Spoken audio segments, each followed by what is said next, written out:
할렐루야, 승리하신 주님을 찬양합니다. 하나님 CPC 기도에 나오신 여러분을 주님의 이름으로 축복합니다. 오늘 하나님께서 우리에게 주신 말씀은 스가랴서 14장 1절에서 8절까지 말씀입니다. 여호와의 날이 이르리라. 그날에 네 재물이 약탈되어 네 가운데에서 나누이리라. 내가 이방 나라들을 모아 예루살렘과 싸우게 하리니 성읍이 함락되며 가옥이 약탈되며 부녀가 욕을 당하며 성읍 백성이 절반이나 사로잡혀 가려니와 남은 백성은 성읍에서 끊어지지 아니하리라. 그때에 여호와께서 나가사 그 이방 나라들을 치시되 이왕의 전쟁 날에 싸운 것 같이 하시리라. 그날에 그의 발이 예루살렘 앞 곧 동쪽 감람산에 서실 것이요 감람산은 그 한가운데가 동서로 갈라져 매우 큰 골짜기가 되어서 산 절반은 북으로 절반은 남으로 옮기고 그 산 골짜기는 아셀까지 이를지라. 너희가 그 산 골짜기로 도망하되 유다 왕 우시야 때에 지진을 피하여 도망하던 것 같이 하리라. 나의 하나님 여호와께서 임하실 것이요 모든 거룩한 자들이 주와 함께 하리라. 그날에는 빛이 없겠고 광명한 것들이 떠날 것이라. 여호와께서 아시는 한 날이 있으리니 낮도 아니요 밤도 아니라 어두워 갈 때에 빛이 있으리로다. 그날에 생수가 예루살렘에서 솟아나서 절반은 동해로 절반은 서해로 흐를 것이라. 여름에도 겨울에도 그러하리라. 아멘. 요즘 여러분은 어떤 마음으로 하루하루를 살아가고 계십니까? 우리가 살아가고 있는 세상은요, 참 많은 일이 일어나고 있습니다. 물론 좋은 소식도 있지만 예상치 못한 문제나 어려운 소식들이 마음을 무겁게 할 때도 있거든요. 하루하루를 버티며 살아가는 것만으로도 지치고 불안한데 때로는 미래가 막막하게 느껴질 때가 있습니다. 그럴 때 우리 마음속에서는 이런 생각이 들기도 하지 않습니까? 과연 하나님은 지금도 일하고 계신 건가? 이 혼란과 난리 가운데 하나님은 도대체 어떤 계획을 갖고 계신 걸까? 사실 우리 신앙생활도 마찬가지입니다. 신앙생활도 처음에는 뜨거운 마음으로 시작했지만 살아가다 보면 뜻대로 되지 않고 또 기도해도 금방 응답받지 못하는 것 같고요. 도리어 세상은 점점 더 어두워지는 것처럼 느껴질 때가 있거든요. 자, 그런데 여러분, 성경은 분명히 말씀합니다. 오늘 본문만 해도 3번이나 나와요. On that day, 그날에입니다. 그날에. 즉 하나님께서 친히 개입하시는 on that day, 그날에는 모든 것이 회복되고 하나님의 나라가 완성되는 하나님의 시간표가 분명히 있다는 거예요. 우리가 오늘 함께 나눌 스가랴서의 마지막 장이지요. 14장 말씀. 그러한 하나님의 결정적인 개입의 날을 보여주고 있는 말씀입니다. 그날은요, 무섭고 두려운 날이 아닙니다. 하나님의 백성에게는 소망의 날이고요. 회복의 날입니다. 생수가 터지는 날이거든요. 그래서 우리는 오늘 주시는 말씀을 통해서 우리 각자의 삶 속에서도 하나님께서 어떻게 역사하시는지, 그리고 그날을 기다리며 지금 우리는 어떠한 믿음으로 살아가야 하는지를 함께 붙들게 되기를 소망합니다. 자, 오늘 말씀은요, 여호와의 날이 이르리라 라고 하는 강력한 선포의 말씀으로 시작됩니다. 여기서 말씀하는 여호와의 날은요, 단순히 달력 속의 하루가 아닙니다. 하나님의 역사, 하나님의 주권이 드러나는 날이고요. 우리가 생각하는 시간표, 크로노스가 아니라 하나님께서 정하신 하나님의 타이밍, 카이로스입니다. 카이로스. 자, 그런데요, 2절 시작 부분 말씀 보시면 이렇게 되어 있어요. 함께 보실까요? 내가 이방 나라들을 모아 예루살렘과 싸우게 하리니 했습니다.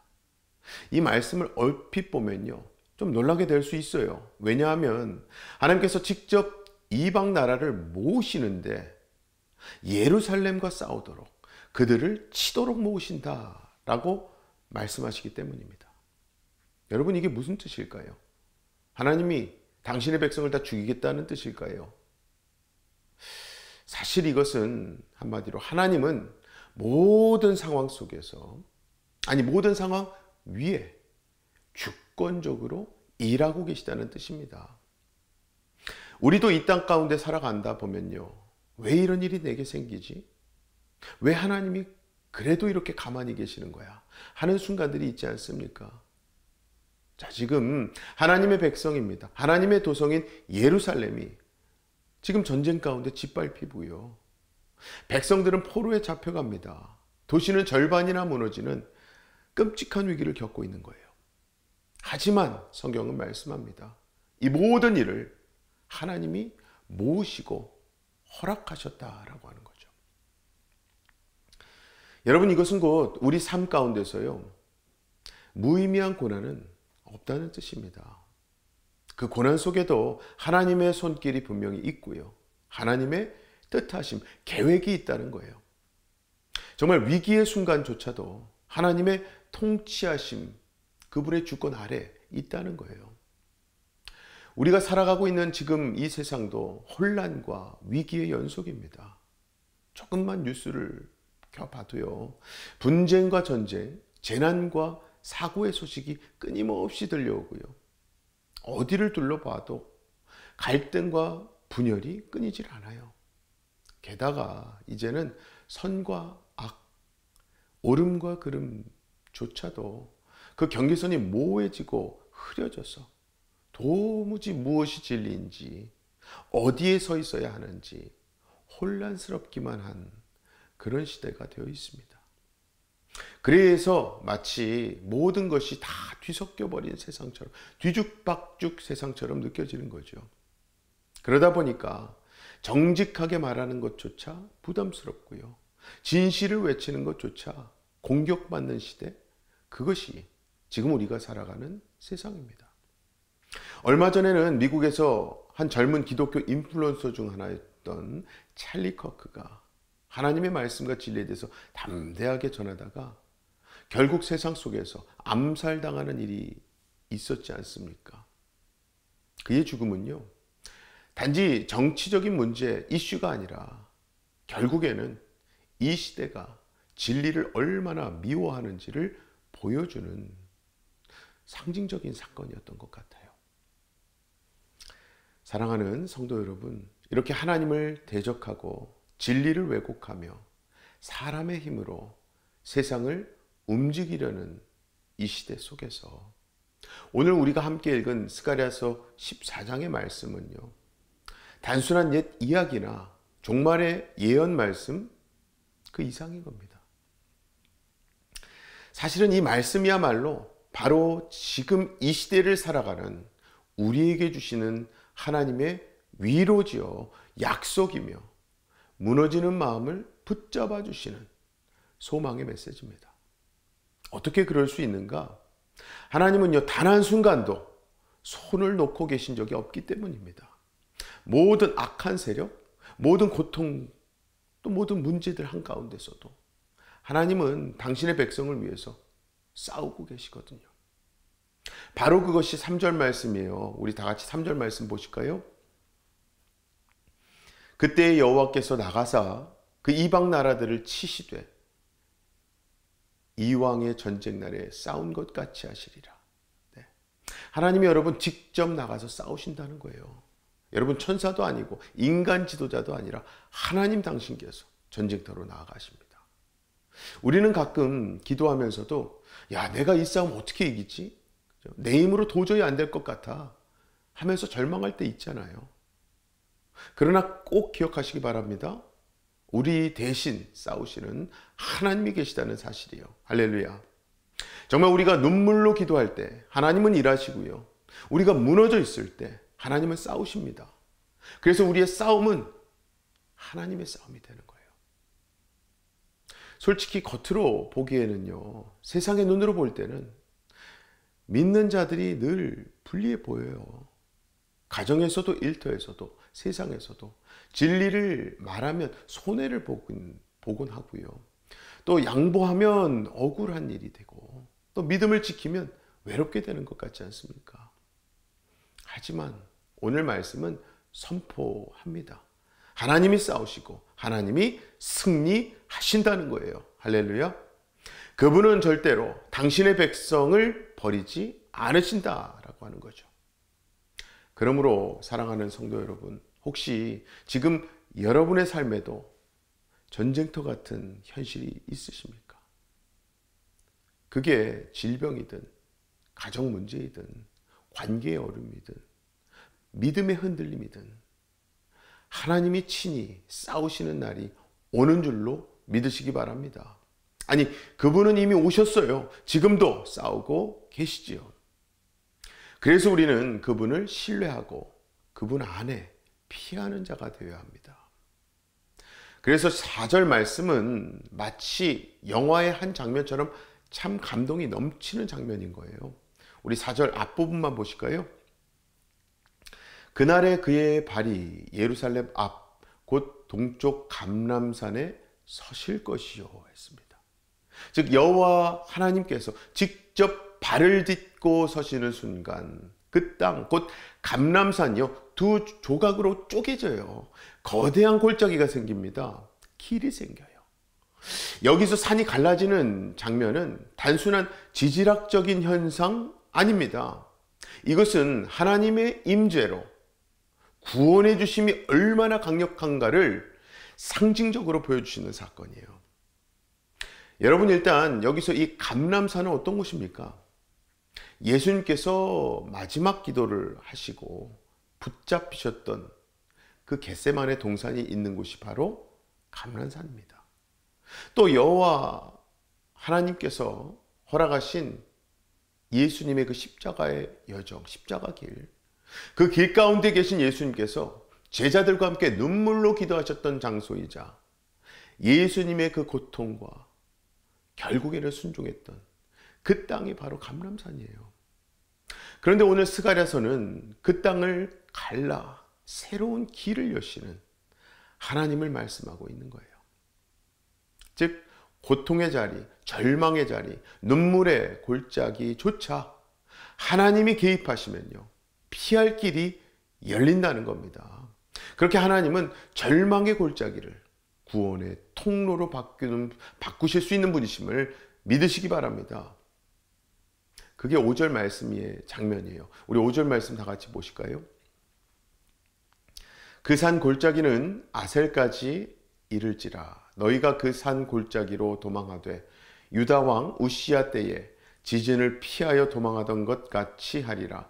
나의 하나님 여호와께서 임하실 것이요 모든 거룩한 자들이 주와 함께 하리라. 아멘. 여기서 핵심은요 하나님께서 그냥 보내지 않으시고 친히 우리와 함께 오신다는 것이고요. 그분의 백성들입니다. 거룩한 자들이 함께 온다는 거예요. 그리고 꼭 기억하시기 바랍니다. 우리는 고난의 자리에서 절대로 혼자가 아닙니다. 그 어떤 순간에도 하나님은 우리와 함께 계시고요. 우리는 피할 곳 되어주시는 피난처가 되신 하나님께 나아갈 수 있는 거예요. 자, 그리고 이제 6절부터 보시면 새로운 전환점을 맞이하는데요. 6절에서는 그날에는 빛이 없겠고 광명한 것들이 떠날 것이라 하다가요. 7절에 가서는 이렇게 선포를 합니다. 7절 말씀 보세요. 여호와께서 하시는 한 날이 있으리니 낮도 아니요 밤도 아니라 어두워갈 때의 빛이 있으리로다. 아멘. 즉 빛도 없고 광명한 것들도 없어서 어두운 때임에도 불구하고 이 말씀 끝에 보면요 그렇게 어두워갈 때에 빛이 있으리라 약속하신 거예요. 이게 무슨 말씀입니까? 그것은 바로 하나님의 빛은요 인간의 시간과 한계를 초월한다는 뜻입니다. 원래 밤은요 어두운 시간이에요.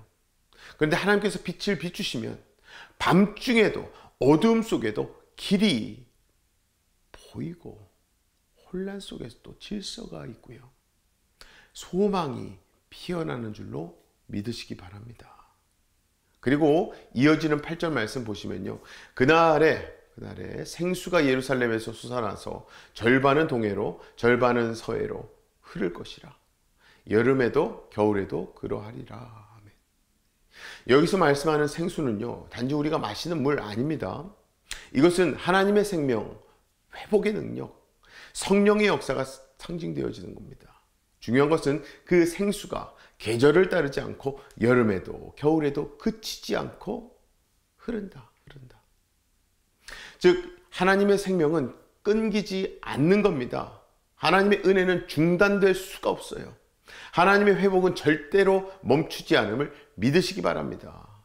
어떤 계절 속에서도 마르지 않는 생명으로 살아가야 할 줄로 믿습니다. 이제 말씀을 맺으려고 합니다. 사랑하는 우리 성도 여러분, 스가랴서 14장 오늘 말씀은요, 마치 멀고 먼 이야기처럼 들릴 수도 있어요. 하지만 성경은 분명하게 말하는 거죠. 그날은 반드시 온다는 겁니다. 하나님이 친히 싸우시고 우리를 위해 땅을 가르시고요, 영광의 불을 흐르게 하시는 그날은 단지 미래의 일이 아닙니다. 우리도 성령 안에서 일어나고 있는 사건이에요. 사건. 지금도 우리와 함께 하시는 임마누엘 하나님은요, 우리와 함께 싸우시고 감람산처럼 우리의 절망과 눈물의 땅을 하나님 뜻대로 피난처로 바꾸고 계십니다. 성령의 생수로 그런 영혼들을 다시 살리고 계시는 거죠. 아무쪼록 우리 새누리교회는 말이에요, 바로 그 하나님을 믿고 오늘도 그 하나님을 함께 걷는 사람, 그리고 서로를 살리는 공동체가 되어서 이 어두운 세상 가운데서도 우리를 통해 하나님의 빛이 비추어지게 되시기를 주님의 이름으로 간절히 축원합니다.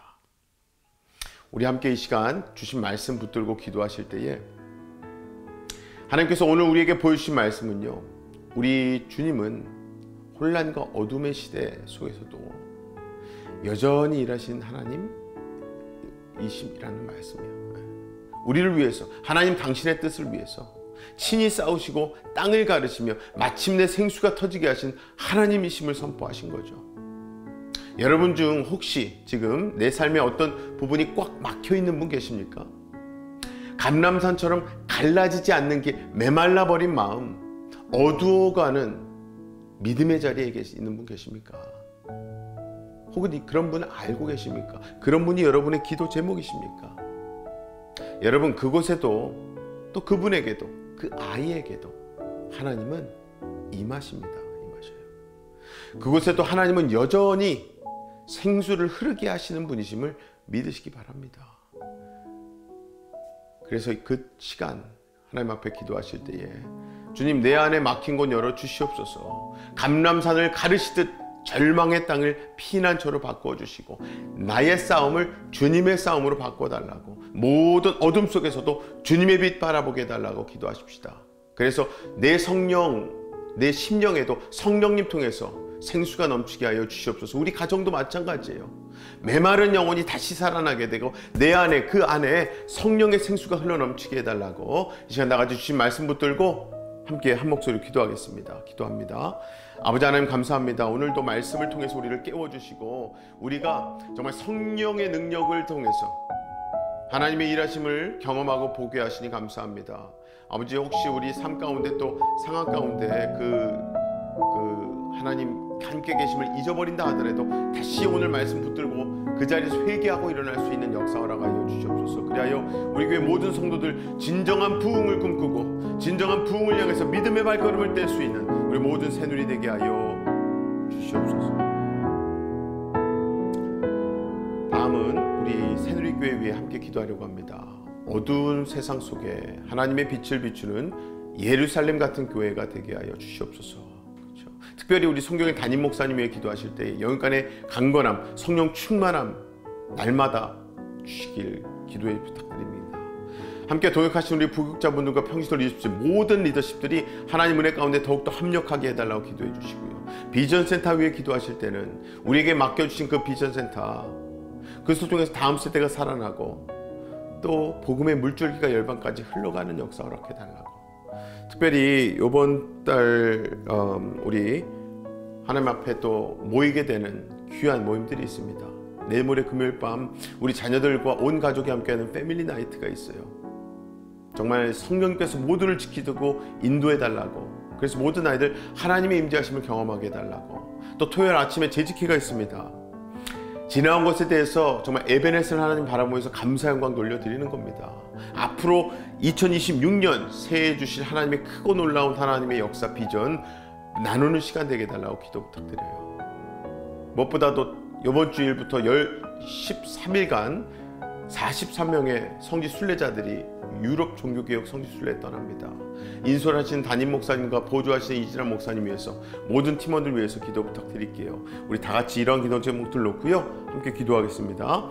사랑의 아버지 하나님, 감사합니다. 하나님은 내로 우리 새누리교회를 이 땅 가운데 세워주시고 예수로 새롭게 된 자들로 하나님 하나 되게 하시니 감사합니다. 아버지, 무엇보다도 너무나도 귀한 사역들 기도로 준비하고 있습니다. 성령 충만하게 받아주시고, 특별히 오늘 또 하나님 말씀 안에서 더욱더 우리 깨어서 하나 되게 하셔서 하나님의 임재를 경험하게 하여 주옵소서. 특별히 하나님, 우리가 홀리포냐로 외치고 있습니다. 아버지 하나님 주신 은혜 붙들고 세상 가운데 우리 아이들 경험했던 것을 잘 나눌 때에 아버지 이 아이들에게 또 좋은 본이 될 수 있는 시간 되게 하여 주시옵소서. 특별히 매일매일마다 하나님 의지하고 붙드는 우리 모든 심령들 되어서 하나님의 임재를 경험할 수 있는 우리 모두 되게 하여 주시옵소서. 믿고 감사드리며 예수님 이름으로 기도합나이다. 아멘. 이미 새로워진 우리 삶 가운데서 승리하신 예수님으로 항상 새로워지시고 승리하시는 오늘 하루 되시기 바랍니다. 어떠한 상황 속에서도 승주찬